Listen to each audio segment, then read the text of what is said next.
Sa video na ito ay pag-uusapan po natin ang mainit-init na galaw ni Pepe. Isa po sa mga pinaka-popular na meme coin ngayon sa market. Matapos po ang isang linggo ng pagbulusok pababa, may mga palatandaan na po siya na baka muling bumangon na po. Yan, maaring bumangon na po itong si Pepe. Bumalik po kasi siya sa presyo na 40 digits 10 na itinuturing na isang mahalagang psychological level. Ayon sa mga technical indicators, possible daw ang bullish reversal. Pero totoo nga ba ito?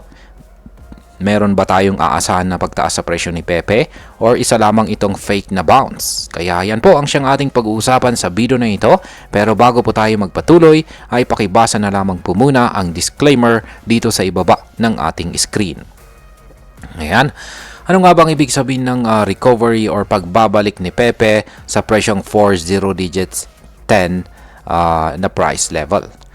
Ayan, mahalaga po kasi ang 40 digits 10 na presyo para kay Pepe dahil isa ito sa tinatawag na psychological support level.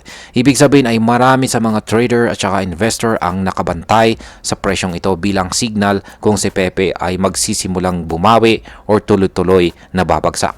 Ngayong nabawi na po ni Pepe ang presyong ito, maraming mga technical analysts ang nagsasabing posibleng magsimula na po ang isang bullish reversal o pag-angat ng trend.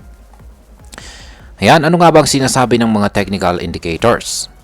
Sa daily chart time frame ni Pepe ay mapapansin po na siya ay bumubuo ng isang pattern na tinatawag po na double bottom.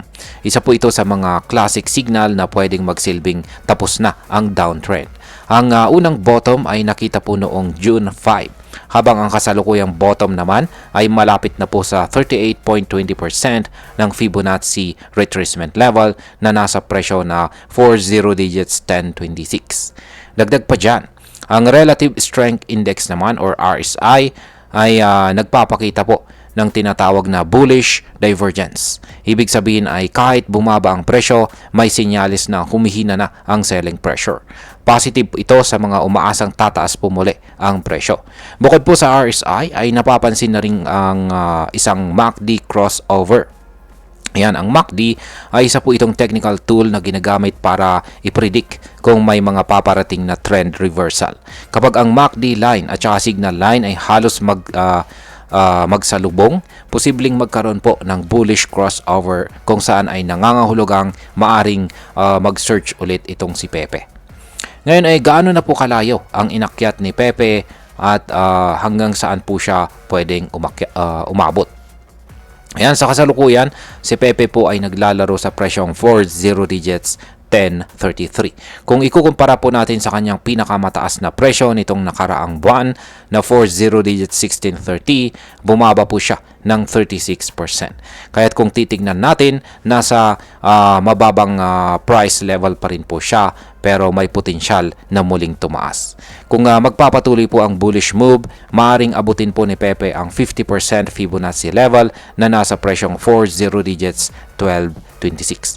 At kung tuloy-tuloy pa ang momentum, pwede rin niyang maabot ang 61.8% na retracement level na nasa presyong 40 digits 1465. Pero kung sakaling bumigay po ulit ang support, baka bumagsak na po si Pepe papunta sa presyong 50 digits 823 na siya pong nagsisilbing 23.60% ng Fibonacci level. Ayan, ngayon ay pag-usapan naman po natin ang kilos ng mga whale. Yan, ano nga bang nangyari sa whale na nagbenta ng kanyang Pepe? Sa kabila ng mga bullish signals ay meron pong isang malaking balita kung saan isang crypto whale ang siyang nagbenta ng 600 billion na Pepe na nagkakahalaga po ng humigit kumulang $6.1 million. Pero ang malungkot dito ay nalugi po siya ng halos $3.5 million. At bakit? Kasi ang presyo noong nabili niya ito ay nasa mataas kaysa sa presyo noong ibinenta niya ito. Ibig sabihin ay umabot po sa 12.6% ang kinita ng market mula sa kanya na siyang indikasyon na kahit mga whale ay hindi immune sa bearish moves. At ayan, sunod naman ay pag-usapan po natin ang derivatives ni Pepe. Ayan, ano naman po ang kanyang kalagayan dito sa derivatives market? Ayon po sa datos mula sa CoinGlass, medyo nagkakagulo ang signal. Sa isang banda ay may mga technical signs ng reversal, pero sa kabilang banda, hindi pa gaanong malakas ang kumpiyansa ng mga derivatives traders. Ang open interest po ay bumaba ng 0.77% at nasa $537.79 million. Ibig pong sabihin yan ay nababawasan po ang kabuang halaga ng mga nakabukas na kontrata or open contracts at indikasyon po yan na may pag-aalinlangan ang market. Pero mayroon pong magandang balita.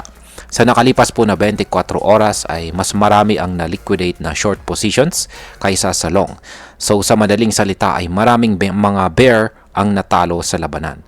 May kabuuan pong $698,000 na short positions ang na-liquidate kumpara sa $420,000 na long positions. At ang OI weighted funding rate ay umakyat naman po sa 0.0101% na nagpapakita ng pagtaas sa buying pressure. At ngayon ay pag-usapan naman po natin ang posibleng epekto nito para sa atin bilang mga Pinoy crypto traders at investors dito na interesado kay Pepe. Yan para sa atin bilang mga Pinoy. Yan, ang galaw na ito ni Pepe ay paalala na ang volatility po talaga ang kalakaran sa market. Mabilis po ang pagbabago. Kahapon ay downtrend, ngayon ay may posibilidad na mag-reverse. Kaya't napakahalaga po ng technical analysis sa pagpapasya kung kailan po tayo papasok o lalabas sa isang coin. Kung ikaw po ay nakahold ng Pepe, maaaring may pag-asa pa. Pero kung iniisip mong pumasok pa lamang, mas maganda kung maghintay ng confirmation trend reversal para hindi po tayo maipit sa fake breakout. Hindi rin dapat umasa sa hype lamang. Ang meme coin gaya ni Pepe ay sobrang volatile. At kahit pa may magandang signal, may posibilidad pa rin pong bumagsak ito kung walang suporta ng volume at saka investor confidence. At bilang panghuli, ang masasabi ko naman tungkol dito ay sa totoo lang ay nakakabilib ang resilience nitong si Pepe. Matapos po ang ilang linggo ng bearish trend, ngayon ay unti-unti na po siyang bumabangon. Pero hindi po ito nangangahulugang sigurado na ang kanyang pag-angat. Malinaw na maraming traders ang nag-aalangan po pa rin. Ang dapat nating tandaan bilang trader, lalo na po dito sa Pilipinas, ay wag po tayong bumili ng isang coin dahil lamang sa sikat ito o maraming ingay sa social media. Gamitin natin ang technical analysis at pakinggan po natin ang data, hindi lang ang emosyon. Kung gusto mong sumubay kay Pepe, siguraduhin mong meron kang malinaw na entry at saka exit plan. Yan, exit plan. At higit sa lahat ay huwag ka pong mag-invest ng pera na hindi mo kayang mawala. At ayun, hanggang dito na lamang po tayo sa video na ito mga ka-crypto. Marami pong salamat sa panonood. Ingat po tayo lagi at God bless po sa ating lahat.